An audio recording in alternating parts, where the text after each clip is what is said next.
Sors de là immédiatement, Ben, ou tu le regretteras toute ta vie. La voix de ma femme Rachel résonnait au téléphone avec une urgence que je n'avais jamais entendue auparavant. J'étais dans la cuisine de la maison de ma mère à Boston, en train de l'aider à préparer le dîner du dimanche pour toute la famille. L'odeur du poulet rôti flottait dans l'air tandis que ma fille de 6 ans, Emma, jouait avec ses cousins dans la pièce voisine. C'était une après-midi d'automne tranquille, comme des dizaines d'autres que nous avions passées là-bas. « Rachel, de quoi parles-tu » ai-je demandé en baissant la voix pour ne pas alarmer ma mère. « Nous sommes en train de dîner en famille, comme d'habitude. Je me fiche de ce que vous faites.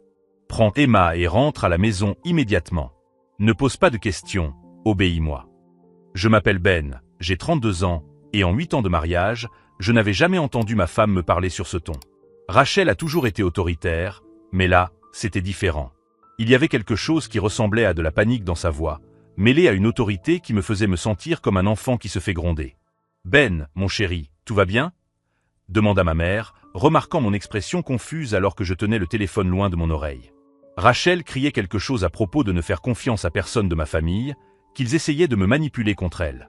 Des mots qui n'avaient aucun sens, étant donné qu'elle avait toujours eu une relation cordiale avec eux tous. « Maman, Rachel veut que je rentre plus tôt à la maison aujourd'hui, » mentis-je doucement, ne voulant pas l'inquiéter avec les détails étranges de l'appel. Mais pendant que je parlais, un souvenir me frappa comme un coup de tonnerre. La semaine dernière, Rachel était devenue visiblement nerveuse lorsque j'avais mentionné que mon frère David, qui travaille comme détective privé, serait présent au dîner de ce soir. À ce moment-là, j'avais pensé que c'était simplement son aversion habituelle pour les grandes réunions de famille. Mais maintenant, Ben, tu es toujours là ? La voix de Rachel ramena mon attention sur le téléphone. Je suis là. Mais Rachel, tu dois m'expliquer ce qui se passe. Tu me fais peur. Nous n'avons pas le temps pour les explications. Fais-moi confiance et pars de là avant qu'il ne soit trop tard. Son ton était devenu presque suppliant, comme si elle était désespérée. J'ai regardé par la fenêtre de la cuisine et j'ai vu David garer sa voiture dans la rue. Il était arrivé plus tôt que prévu. « Rachel va bien ?» a demandé ma mère à nouveau, cette fois avec plus d'insistance. J'acquiesçais vaguement, mais mon esprit tournait à toute vitesse. Pourquoi Rachel était-elle si désespérée de me faire sortir de là juste au moment où David allait arriver? Et pourquoi semblait-elle avoir si peur que je parle à ma propre famille? D'accord, Rachel. Je vais chercher Emma et on rentre à la maison. Merci, soupira-t-elle avec soulagement. Et Ben? Ne parle de notre conversation à personne. Promis? La ligne fut coupée avant que je puisse répondre. Je rangeais mon téléphone dans ma poche, mais mon esprit continuait à analyser les détails étranges. Rachel avait toujours été discrète sur son passé, mais ces derniers temps, elle était devenue presque paranoïaque au sujet de sa vie privée. Changement constant de mot de passe sur son téléphone, conversation chuchotée qui s'arrêtait dès que j'entrais dans la pièce, et maintenant cette réaction extrême à la présence de mon frère. Je suis allé chercher Emma dans le salon, où elle construisait un château en Lego avec ses cousins de 5 et 7 ans. Leurs rires innocents contrastaient fortement avec la tension que je sentais monter en moi. « Emma, ma chérie, nous devons rentrer à la maison un peu plus tôt aujourd'hui. »« Oh, papa, je peux rester encore un peu ? Je n'ai pas fini mon château. » J'ai regardé ma fille, si heureuse et insouciante, et une vague de protection m'a envahi. Quoi que Rachel cache, je devais le découvrir, pas seulement pour moi, mais aussi pour Emma. « D'accord, encore 15 minutes, » ai-je décidé, contredisant directement les ordres de ma femme. C'était une petite décision, mais j'avais l'impression que c'était le premier pas vers quelque chose de beaucoup plus grand. Pendant que je regardais Emma jouer, une question résonnait dans mon esprit. Si Rachel n'avait rien à cacher, pourquoi était-elle si désespérée de m'éloigner de David? Si vous aimez cette histoire et que vous voulez découvrir les sombres secrets que Rachel cachait, n'oubliez pas de vous abonner à la chaîne. Car ce que j'allais découvrir dans les 15 minutes suivantes allait bouleverser non seulement mon mariage, mais aussi toute ma perception de la personne que j'avais épousée. David frappa à la porte d'entrée exactement 3 minutes après les 15 minutes que j'avais promises à Emma. Son expression était plus sérieuse que d'habitude pour un dîner dominical, et il portait un porte-documents en cuir marron que je reconnaissais pour ses affaires les plus complexes. « Ben, il faut qu'on parle », dit-il en embrassant brièvement notre mère avant de m'entraîner à l'écart. « C'est à propos de Rachel. » Mon estomac se noie. « Que as-tu découvert? Tu te souviens quand tu m'as demandé de vérifier ses antécédents il y a quelques mois? Quand vous vous disputiez au sujet du transfert d'Emma dans cette école privée hors de prix. J'avais complètement oublié. Rachel insistait pour inscrire Emma dans une école qui coûtait près de 40 000 $ par an, mais elle évitait toujours d'expliquer comment nous allions pouvoir payer cela. Lorsque je lui avais posé des questions sur ses finances, elle avait piqué une crise, criant que je ne lui faisais pas confiance et que j'essayais de la contrôler. Oui, mais tu as dit que tu n'avais rien trouvé de suspect. Parce qu'à l'époque, il n'y avait rien. Mais cette semaine, nous avons reçu une piste intéressante. David ouvrit le dossier et en sortit plusieurs photos. Tu reconnais cette femme? C'était Rachel, mais avec les cheveux platines et des lunettes de soleil, entrant dans un immeuble chic du centre de Boston. La date dans le coin inférieur droit indiquait que la photo avait été prise mardi dernier, alors qu'elle disait rendre visite à sa mère malade à Providence. Ben, ta femme ne s'occupait pas de sa mère. Elle rencontrait un avocat spécialisé dans les divorces. L'un des plus chers de la ville. Ma vision s'est troublée pendant un instant. Divorce? Mais pourquoi? Nous n'avons pas de problème grave. Apparemment, elle en a. Et il y a plus. David m'a montré une deuxième photo. C'est le parking du même immeuble, 2 heures plus tard. Rachel sort avec un homme que nous avons identifié comme étant Marcus Wellington. Ce nom m'était familier, mais je ne savais pas d'où. Ben, Marcus Wellington est l'ex-mari de votre collègue, Sarah Chen. Vous vous souvenez quand Sarah a vécu ce divorce horrible l'année dernière? Elle a perdu la garde de ses enfants et presque tout l'héritage familial. Le souvenir m'a frappé comme un coup de poing. Sarah était arrivée au travail en pleurs à plusieurs reprises, racontant comment son ex-mari avait manipulé le système judiciaire contre elle. Comment il avait fabriqué de fausses preuves, soudoyé des témoins et transformé chaque aspect de sa vie en une arme contre elle au tribunal. Rachel connaît Marcus depuis au moins 6 mois, a poursuivi David. Il existe des traces de leurs rencontres régulières, de virements bancaires, et plus inquiétant encore, elle a ouvert des comptes dans différentes banques en utilisant son nom de jeune fille. Des comptes dont vous n'avez pas connaissance. Ma mère apparut dans l'embrasure de la porte de la cuisine. Les garçons, le dîner est presque prêt. Où est Emma? Elle joue dans le salon, maman. Donne-nous encore quelques minutes. Quand elle eut disparu, David me montra une 3e photo. Rachel et Marcus dans un restaurant, des documents éparpillés sur la table entre eux. Elle souriait d'une manière que je n'avais pas vue depuis des mois. Ben, d'après les schémas que nous avons observés dans d'autres cas, nous pensons que Rachel est en train de mettre en place ce que nous appelons un divorce stratégique. Elle monte un dossier contre toi depuis des mois, voire des années. Les disputes au sujet de l'argent, la paranoïa à propos de ta famille, les accusations selon lesquelles nous sommes manipulateurs. Tout cela est documenté et déformé pour te faire passer pour un mari autoritaire. Mais cela n'a aucun sens. Je n'ai jamais été contrôlant. Je l'ai toujours laissé prendre ses propres décisions. Exactement. Et c'est pourquoi cela fonctionne. Elle réécrit votre histoire commune, créant un modèle fictif de violence psychologique. L'appel téléphonique d'aujourd'hui a probablement été enregistré. Son « urgence » pour que vous quittiez la maison de votre mère peut être interprété comme un comportement obsessionnel ou agressif. Mon esprit a commencé à repasser les derniers mois. Les changements de plan soudains, les disputes sur des choses insignifiantes qu'elle insistait pour transformer en grandes confrontations, la façon dont elle mentionnait toujours des témoins, lorsque nous avions un désaccord. Elle prépare Emma à ce qui l'attend aussi, a ajouté David, d'une voix plus grave. Des conversations sur le fait que papa se met parfois en colère, ou que papa ne comprend pas les sentiments des femmes. De petites graines qui, dans un contexte juridique, peuvent être présentées comme la preuve d'un environnement toxique. Je me suis affalé sur une chaise de cuisine. Combien de temps a-t-elle? D'après les normes, je dirais qu'elle va déposer la demande dans 2 à 4 semaines. Probablement après un incident qu'elle créera elle-même pour justifier une ordonnance restrictive temporaire. Une ordonnance restrictive. Ben, tu dois comprendre. Elle ne prévoit pas seulement de divorcer.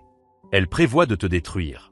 La garde complète d'Emma, une pension alimentaire maximale, un partage disproportionné des biens et ta réputation complètement ruinée dans la communauté. Je pris mon téléphone et regardai les messages non lus.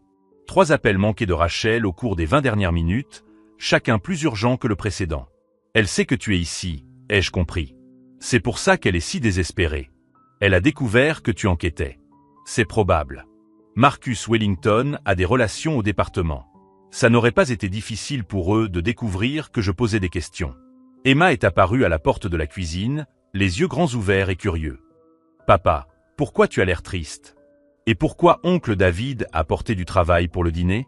Je me suis efforcé de sourire. « Ne t'inquiète pas, princesse. Ce sont juste des discussions ennuyeuses entre adultes. » Mais alors qu'elle retournait à ses jouets, David m'a montré une dernière photo. Rachel et Marcus devant une maison que je n'avais jamais vue auparavant. Une maison avec un jardin où Emma pourrait jouer, une piscine à l'arrière et une terrasse parfaite pour les barbecues en famille. Ben, elle ne prévoit pas seulement de te quitter. Elle prévoit de te remplacer. Le téléphone vibra à nouveau. Cette fois, c'était un SMS de Rachel. Ben, si tu ne rentres pas à la maison maintenant, je viendrai chercher Emma moi-même. Ne m'oblige pas à le faire. Je montrai le message à David. Il secoua gravement la tête. C'est la première menace écrite. Si tu ne réponds pas immédiatement, elle passera à la vitesse supérieure. Et si tu réponds de manière défensive ou interrogative, elle interprétera cela comme une agression. Alors je suis coincé. Non, tu es informé. Et l'information, c'est le pouvoir. David a fermé le dossier et m'a regardé droit dans les yeux. Ben, tu as un choix à faire maintenant. Tu peux rentrer chez toi, continuer à être le mari naïf dont elle a besoin pendant encore quelques semaines, puis te faire prendre complètement au dépourvu quand elle détruira ta vie. Ou tu peux commencer à jouer à un jeu dont tu ne soupçonnes même pas l'existence. Mon téléphone sonna à nouveau. C'était Rachel. David me fit signe de ne pas répondre. Chaque décision que tu prendras à partir de maintenant sera utilisée contre toi ou en ta faveur. Il n'y a pas de juste milieu.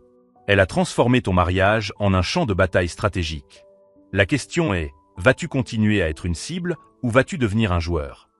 Je jetai un coup d'œil par la fenêtre de la cuisine où Emma jouait innocemment dans le jardin de sa grand-mère, complètement inconsciente du fait que sa vie familiale était en train d'être systématiquement démantelée par sa propre mère. Le téléphone cessa de sonner. Puis il se remit à sonner. Je vais répondre, décidai-je. Mais cette fois, je vais écouter attentivement chaque mot qu'elle prononce.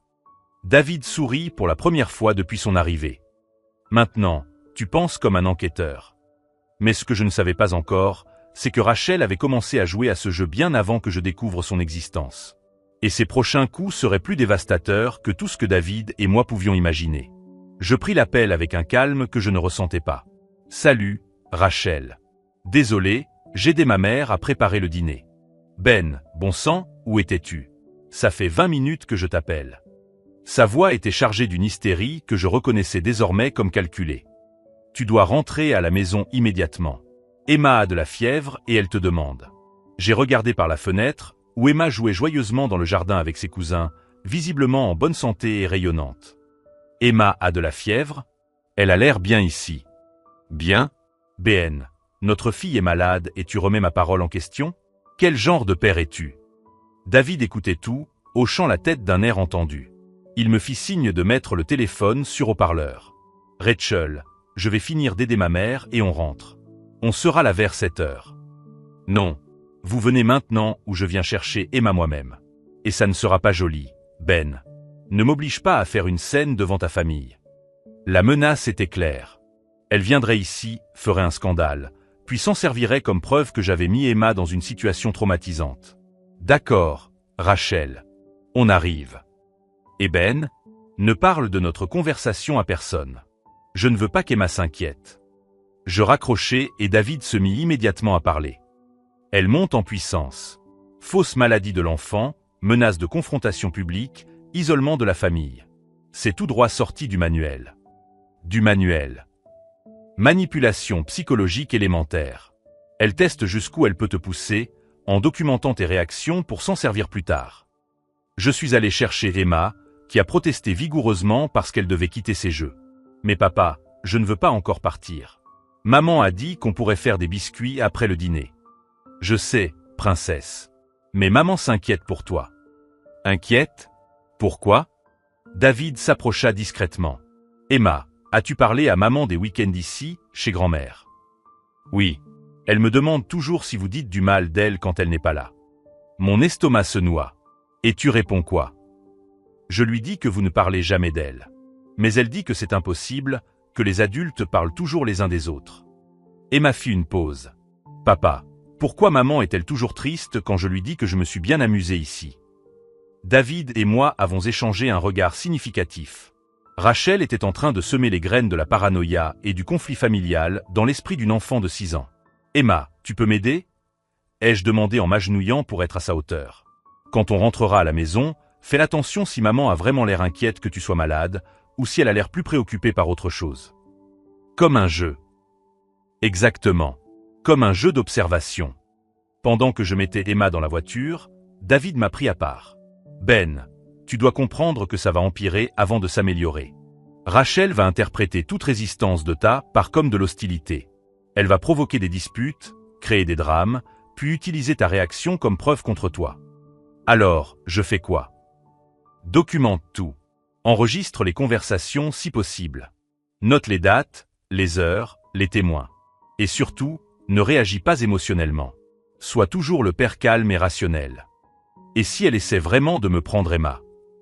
Alors tu seras préparé. Parce que contrairement à toi, elle ne sait pas que tu as découvert son jeu. Le trajet du retour fut silencieux. Emma s'était endormie sur la banquette arrière, et j'étais en train d'assimiler l'ampleur de ce que j'avais découvert. Rachel ne prévoyait pas seulement un divorce, elle prévoyait la destruction systématique de ma vie.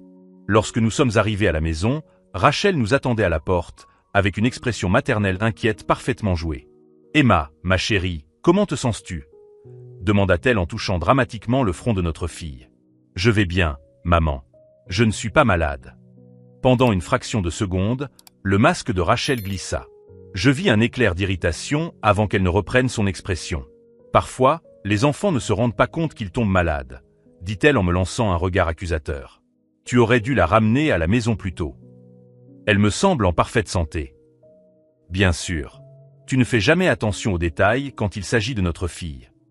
Et voilà. La première provocation documentée. Si je répondais avec colère, elle aurait la preuve. Si je l'ignorais, elle passerait à la vitesse supérieure. Tu as raison, répondis-je calmement. Je ferai plus attention. Merci de t'être occupé d'elle. L'expression de Rachel trahissait une confusion momentanée. Elle s'attendait à une dispute, et j'avais refusé d'y prendre part. Je vais donner le bain à Emma et la coucher, dis-je en prenant notre fille par la main. Non, je m'en occupe. Tu en as déjà assez fait aujourd'hui. Rachel, j'aide toujours avec Emma. Pourquoi ça changerait aujourd'hui? Parce que tu étais plus préoccupée par ta famille que par ta propre fille malade. Emma nous regarda, clairement confuse. Maman, je ne suis pas malade. Je me sens bien. Va dans ta chambre, Emma. Les adultes doivent parler. Quand Emma monta les escaliers, Rachel se tourna vers moi avec une expression que je n'avais jamais vue auparavant. Elle était froide, calculatrice et complètement dénuée d'amour. Je ne sais pas à quel petit jeu tu joues, Ben, mais ça ne marchera pas. Tu découvriras que je suis beaucoup plus intelligente que tu ne le penses. Je ne joue à aucun jeu, Rachel. J'essaie simplement d'être un bon père et un bon mari. Un bon mari. Elle rit sans humour. Tu n'as aucune idée de ce que c'est que d'être un bon mari. Mais ne t'inquiète pas. Bientôt, tu n'auras plus besoin de faire semblant. Elle monta les escaliers, me laissant seul dans le salon avec le poids de ses paroles. Pour la première fois, Rachel avait ouvertement montré ses véritables intentions. Je pris mon téléphone et ouvris l'application d'enregistrement. À partir de maintenant, chaque conversation serait documentée. Chaque provocation, chaque manipulation, chaque tentative de me faire passer pour le méchant. Elle voulait jouer à un jeu? Parfait. Mais maintenant, contrairement aux derniers mois, je connaissais les règles. Et contrairement à Rachel, je n'avais rien à cacher. Chaque enregistrement, chaque document, chaque preuve que je collecterais serait absolument vraie. Elle avait transformé notre maison en champ de bataille. Mais les champs de bataille fonctionnent dans les deux sens. Tout en écoutant les bruits étouffés d'une dispute entre Rachel et Emma à l'étage, notre fille protestait clairement contre un bain dont elle n'avait pas besoin. J'ai commencé à prendre ma première note, dimanche, 19h15. Rachel a menti sur la maladie d'Emma pour me forcer à rentrer plus tôt à la maison. Ce n'était que le début. Parce que si Rachel voulait réécrire l'histoire de notre mariage, je m'assurerais que la version vraie soit parfaitement documentée. Au cours des 2 semaines suivantes, je suis devenu un étudiant méticuleux de ma propre femme. Chaque conversation était une leçon de manipulation psychologique, chaque provocation une preuve supplémentaire pour ma collection grandissante. Rachel avait intensifié ses tactiques. Le lundi, elle a brusquement annulé le cours de piano d'Emma, prétextant que je négligeais les responsabilités financières de la famille. Lorsque je lui ai demandé des explications, elle a éclaté en sanglots, affirmant que je ne la soutenais jamais dans ses décisions. J'ai tout enregistré.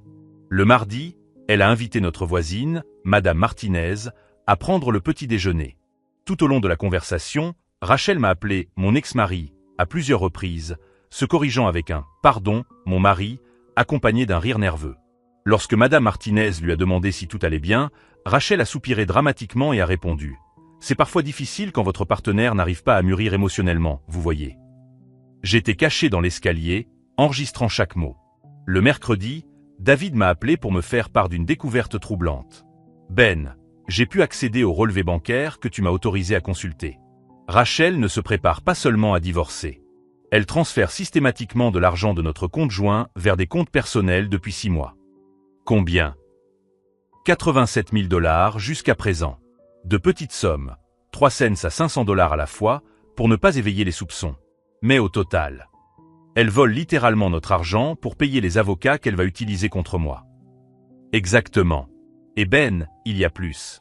Elle a engagé un détective privé pour te suivre. Quelqu'un t'a pris en photo la semaine dernière quand tu es allé chercher Emma à l'école. Mon sang s'est glacé. Pourquoi me ferait-elle suivre ? Probablement pour essayer de trouver un comportement qui pourrait être interprété comme suspect. Peut-être même pour provoquer des situations où tu semblerais instable ou agressif. Ce soir-là, j'ai testé une théorie. Quand Rachel est rentrée du travail, j'ai mentionné en passant que je pensais sortir avec des amis vendredi. Des amis ? A-t-elle demandé, la voix chargée de suspicion. Quels amis ? Tu n'as pas d'amis, Ben. Bien sûr que j'en ai. Tom du bureau, et je vais peut-être inviter les gars de la salle de sport. Tu me mens. Sa voix monta d'un ton. Tu prévois de me tromper, n'est-ce pas ? C'est pour ça que tu as soudainement besoin de passer du temps avec tes amis. Rachel, ne m'y mène pas, cria-t-elle en frappant la table si fort qu'Emma apparut à la porte de la cuisine, les yeux écarquillés de peur. Pourquoi maman crie-t-elle ? Murmura Emma. Va dans ta chambre, Emma, ordonna Rachel sans même regarder notre fille. Les adultes discutent. En fait, Emma, viens ici, dis-je calmement en tendant les bras. Il n'y a rien à craindre.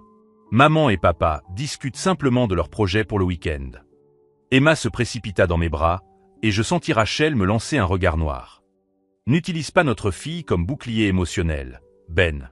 Je n'utilise personne comme bouclier. Je suis un père présent quand notre fille a peur. Tu essaies de me faire passer pour la méchante devant elle. Et voilà. L'accusation qu'elle utiliserait plus tard, que je manipulais Emma contre elle. Sauf que cette fois-ci, j'avais laissé mon téléphone enregistré sur le comptoir de la cuisine. Rachel remarqua mon calme, ce qui l'énerva encore plus. Tu as changé, Ben. Tu es différent depuis quelques semaines. Plus froid. Plus calculateur. Peut-être que je fais juste plus attention. Attention à quoi ? Aux habitudes. Elle resta silencieuse pendant un moment, réfléchissant clairement à ce que je venais de dire. Quelles habitudes ? Rien de particulier. Juste des habitudes.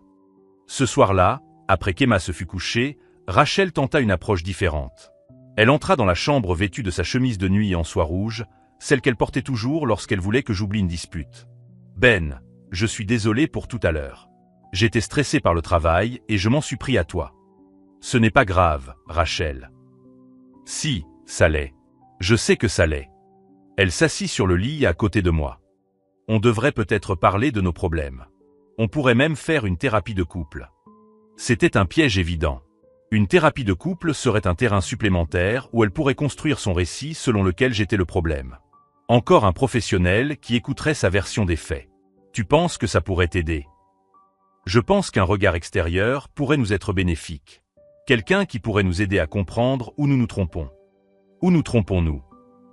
Eh bien, a-t-elle hésité ? J'ai l'impression que tu as été distant ces derniers temps. Moins communicatif. J'ai parfois l'impression que tu me caches quelque chose. L'ironie était frappante. La personne qui avait secrètement planifié ma destruction pendant des mois m'accusait de lui cacher des secrets. Si tu veux prendre rendez-vous, j'irai, ai-je finalement dit. Vraiment ? Elle semblait sincèrement surprise. Bien sûr. Ça pourrait vraiment m'aider. Ce que Rachel ignorait, c'est que David m'avait mis en contact avec une thérapeute qui avait l'habitude des cas de manipulation psychologique. Le docteur Patricia Williams travaillait avec des victimes de violences psychologiques depuis 15 ans et plus important encore, elle savait reconnaître les tactiques utilisées par Rachel. Si tu es vraiment déterminé, Ben, je dois te dire quelque chose, a poursuivi Rachel. Je m'inquiète pour toi ces derniers temps. Ton humeur, ta paranoïa à propos de ma famille, la façon dont tu traites Emma quand tu es frustré. Mon humeur. Tu es plus agressif, plus contrôlant. Hier, Quand Emma a renversé du jus sur la table, tu t'es visiblement énervé. Ce n'était pas vrai. Emma avait renversé du jus et j'avais simplement pris du papier essuie-tout pour nettoyer.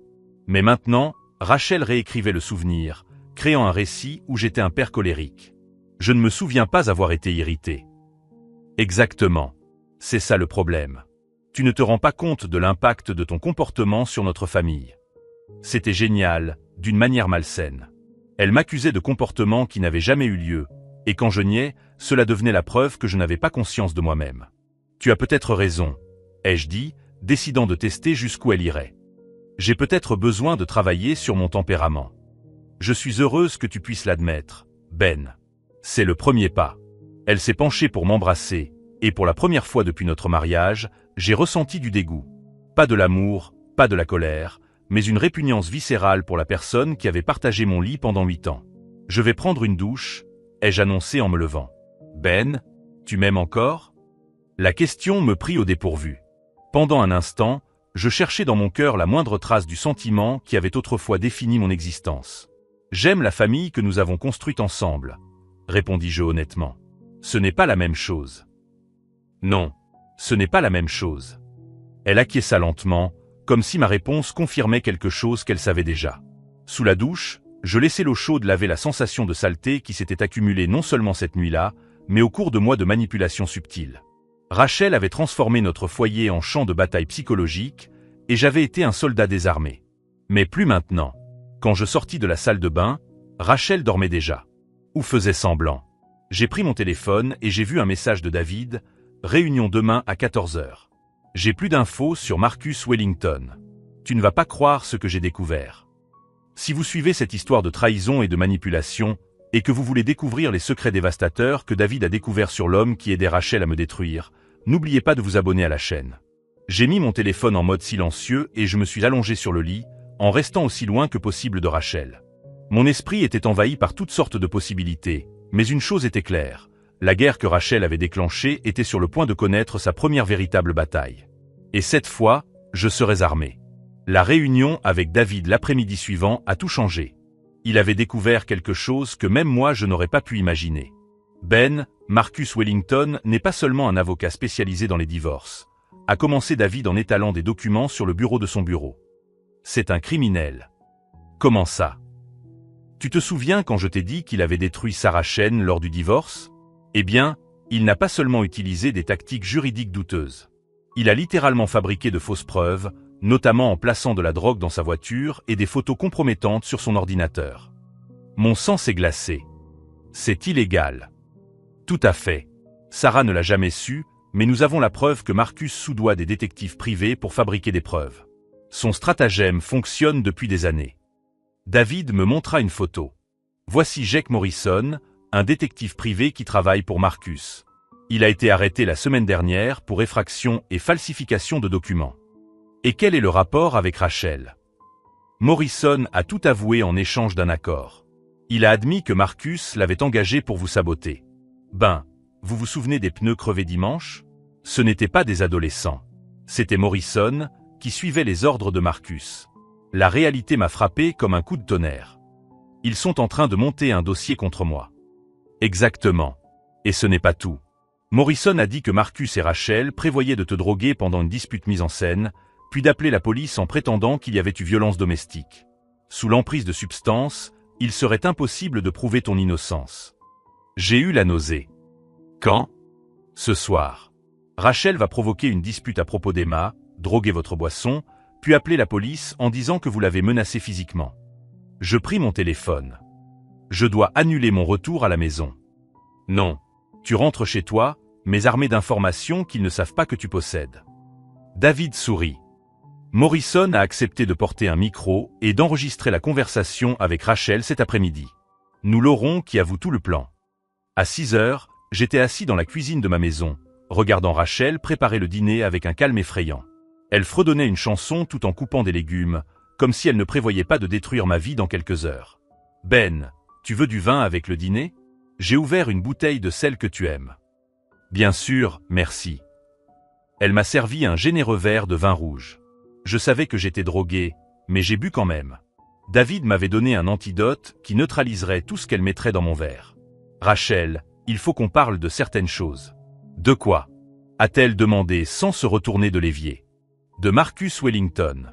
Elle a arrêté de faire la vaisselle. Pendant un instant, le seul bruit dans la cuisine fut celui de l'eau qui coulait du robinet. Je ne sais pas de quoi tu parles. Bien sûr que tu le sais. Tout comme tu sais que tu as transféré 87 000 $ de notre compte joint. Elle se retourna lentement, toujours armée d'un couteau à légumes. Tu m'as fait suivre. Je n'en avais pas besoin. Tu n'as pas été très discrète. Ben, je peux t'expliquer. Tu peux m'expliquer pourquoi tu as engagé un détective pour me suivre? Ou pourquoi tu avais prévu de droguer mon verre ce soir et d'appeler la police? Son visage perdit toute couleur. Tu ne sais pas de quoi tu parles. Jake Morrison a tout avoué, Rachel. Il m'a parlé du plan pour ce soir, des fausses preuves, de tout. Elle lâcha le couteau et s'appuya contre le comptoir. C'est de la folie. Tu es paranoïaque. Ah oui? Ou bien tu es désespéré parce que tu as découvert que je connais la vérité. Rachel tenta de retrouver son sang-froid. Ben, tu agis de manière très étrange. Nous devrions peut-être appeler quelqu'un pour nous aider. Bonne idée. Appelons-les. Je pris mon téléphone. Salut, David, tu peux venir ici? Apporte les enregistrements. Non, cria Rachel en essayant de m'arracher le téléphone. Tu ne comprends pas. J'ai fait ça pour Emma. Tu n'es pas un bon père pour elle. Je ne suis pas un bon père? Ou avais-tu besoin d'une excuse pour me tromper? Je n'ai trahi personne. Tu m'as négligé pendant des années. Toujours au travail, toujours avec ta famille, jamais avec moi. Alors tu as décidé de me détruire systématiquement. J'ai décidé de me protéger, cria-t-elle. De protéger ma fille d'un homme qui n'a jamais donné la priorité à sa famille. Emma apparut à la porte de la cuisine, les yeux écarquillés. Pourquoi vous criez? Rachel changea immédiatement d'attitude. Emma, ma chérie, papa est très méchant avec moi. Tu veux bien aller dans ta chambre? Non, Emma. Reste ici. Je m'agenouillai devant ma fille. Papa et maman ont une conversation importante entre adultes. Mais tu n'as pas à avoir peur. Ne te sers pas de notre fille contre moi, siffla Rachel. Je n'utilise personne contre toi. Je suis simplement honnête. La sonnette retentit. David était arrivé avec les enregistrements et, plus important encore, avec 2 policiers qui enquêtaient sur le stratagème de Marcus Wellington.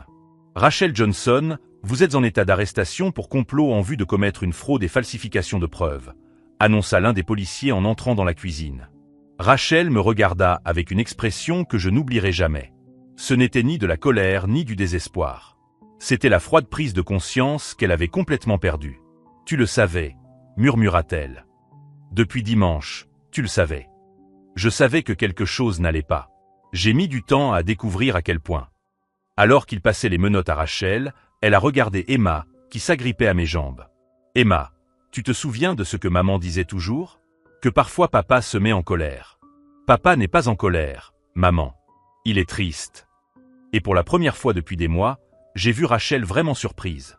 Ma fille de 6 ans avait vu clair dans toutes ses manipulations. Ben, dit Rachel alors qu'on l'emmenait vers la porte, ce n'est pas fini. Si, répondis-je calmement. C'est fini. Mais ce qu'elle ne savait pas, c'est que sa confession complète avait été enregistrée par les policiers. Et que Marcus Wellington était déjà en train d'être arrêté au même moment, dans son bureau chic du centre-ville de Boston. Le jeu qu'elle avait commencé allait enfin prendre fin. Mais pas comme elle l'avait prévu. 6 mois plus tard, j'étais assis sur le banc du parc où Emma et moi faisions nos pique-niques du dimanche, regardant ma fille jouer dans l'air de jeu avec une insouciance que je n'avais pas vue depuis longtemps. Rachel a été condamnée à 3 ans de prison pour complot, fraude et falsification de preuves. Marcus Wellington a été condamné à 5 ans et s'est vu retirer définitivement son droit d'exercer le droit. Leur stratagème avait détruit au moins 12 familles en 4 ans. « Papa, regarde comme je peux aller haut sur la balançoire !» a crié Emma, ses cheveux bruns flottant au vent. « Je vois, princesse. Tu voles. » David s'approcha avec 2 cafés et s'assit à côté de moi. Comment elle gère tout ça? Mieux que je ne l'aurais espéré. La thérapie l'aide. Je pris mon café chaud. Elle m'a demandé si maman allait revenir à la maison un jour. Et tu lui as répondu quoi? La vérité adaptée à son âge. Que maman a fait de mauvais choix et qu'elle doit en tirer les leçons. J'ai pris une grande inspiration. Elle m'a demandé si c'était de sa faute. Les enfants se sentent toujours responsables. Je lui ai expliqué que certaines personnes sont malades dans leur tête et dans leur cœur, et qu'elles font du mal à ceux qu'elles devraient protéger. J'ai fait une pause, observant Emma se lier d'amitié avec un autre enfant. Elle a dit qu'elle espérait que maman ira mieux pour être une bonne personne quand elle sortira. Une femme s'est approchée du terrain de jeu, cherchant son fils. Lorsque nos regards se sont croisés, elle m'a souri timidement. « Excusez-moi de vous déranger, mais êtes-vous Ben Johnson, le type qui a dénoncé cette affaire de fraude juridique ?»« Oui, c'est moi. Je voulais vous remercier. Mon ex-mari a utilisé les mêmes avocats contre moi. J'ai perdu la garde de mes enfants à cause des mensonges qu'il a répandus. Ses larmes ont commencé à couler. Mais grâce aux preuves que vous avez découvertes, j'ai pu prouver mon innocence. Mes enfants sont rentrés à la maison la semaine dernière. Comment vous appelez-vous ? Sarah. Sarah Chen. Mon cœur s'est emballé. C'était la collègue dont l'affaire nous avait mis en garde contre Marcus Wellington. Sarah, j'aimerais vous présenter mon frère David. Il monte une société de conseil et recherche des professionnels expérimentés.